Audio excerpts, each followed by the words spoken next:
Consider a displacement time graph of an object moving along x-axis.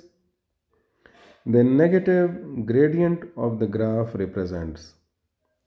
Options हमारे पास हैं velocity in x direction, velocity in negative x direction, acceleration in x direction and acceleration in negative x direction. अब situation को समझने के लिए हम यहाँ पर एक ऑब्जेक्ट कंसिडर करते हैं जो कि अप्रोच कर रहा है according to the given condition positive X direction, क्योंकि यहाँ पर कोई नेगेटिव का जिक्र नहीं किया गया। सो ये डायरेक्शन मैंने पॉजिटिव एक्स डायरेक्शन ले ली है and after some time it reaches from that initial point, और ये जो इनिशियल पॉइंट है मैं यहाँ पर इसको कंसिडर करता हूँ कि ये ए है और ये बी तक अप्रोच कर रहा है। ठीक है, अब आगे बात को समझने के लिए हमें क्या करना होगा, डिस्प्लेसमेंट टाइम ग्राफ देखना होगा किसी ऑब्जेक्ट का। उसके लिए अगर हम डिस्प्लेसमेंट टाइम ग्राफ को ड्रॉ करते हैं यहाँ पर, सो वर्टिकल एक्सिस पर हम डी ले लेते हैं और हॉरिजॉन्टल एक्सिस पे हम उसको टाइम रिप्रेजेंट कर लेते हैं। इसमें अब आपको ये पता होना चाहिए है कि क्वेश्चन किस चीज़ के बारे में हो रहा है, अबाउट द नेगेटिव ग्रेडियंट, मतलब नेगेटिव स्लोप।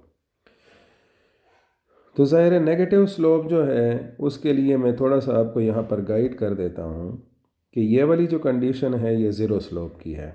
ठीक है, और इसका मतलब ये है कि ये बॉडी रेस्ट में है, ये किसी एक लोकेशन पर यहाँ पर पड़ी है। टाइम के साथ ये मुख्तलिफ़ जगहों पर मैंने टाइम मेंशन किया है, इसके साथ इसकी स्टेट में पोजीशन में चेंज नहीं आ रहा। दूसरा स्लोप जो हमारे पास यहाँ पर बनता है ये वाला है। सो जो पहले वाला केस है इसका स्लोप ज़ीरो है। दूसरे वाला जो स्लोप है इसको हम नंबर 1 कंसिडर कर लेते हैं, इसको मैं 2 नंबर दे रहा हूँ। इसका स्लोप जो है ये पॉजिटिव है और ये किस चीज़ की निशानदेही कर रहा है कि मिसाल के तौर पर इस टाइम पर, टाइम 1 पर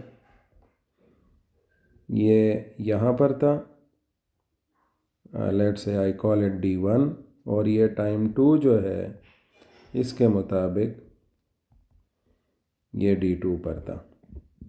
तो with the passage of time ये इस डायरेक्शन में मूव कर रहा है। मैंने यहाँ पर डी डिस्प्लेसमेंट इस तरफ लिया हुआ है, इसका मतलब ये है कि ये इस डायरेक्शन में जा रहा है।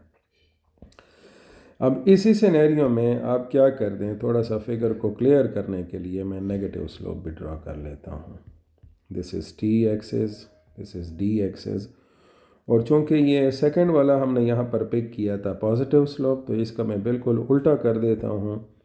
This will be the negative slope. ठीक है, और इस नेगेटिव स्लोप में इसका इनिशियल पॉइंट ये है।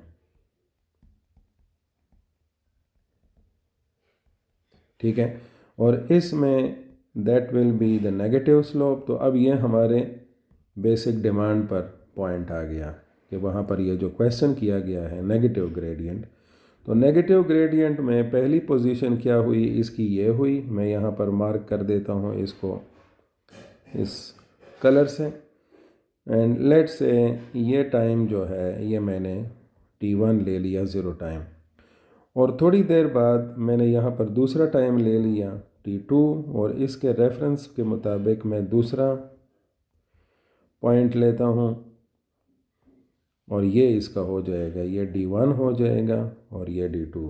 सो इट मीन्स कि ये ऑलरेडी एक पॉइंट पर खड़ा है as reference to the zero displacement, और ये क्या कर रहा है, वापस आ रहा है। तो अब अगर ये वाली जो एक्सिस मैंने ऊपर की तरफ ड्रॉ की हुई है, ये एग्जैक्टली मैं इस तरह से ले लूँ कि ये जो D1 वाला पॉइंट है ये हो जाए और ये इस डायरेक्शन में आ रहा हो, बैकवर्ड डायरेक्शन में, और थोड़ी देर बाद इसकी पोजीशन जो है वो ये हमारे पास हो जाए। I call it C।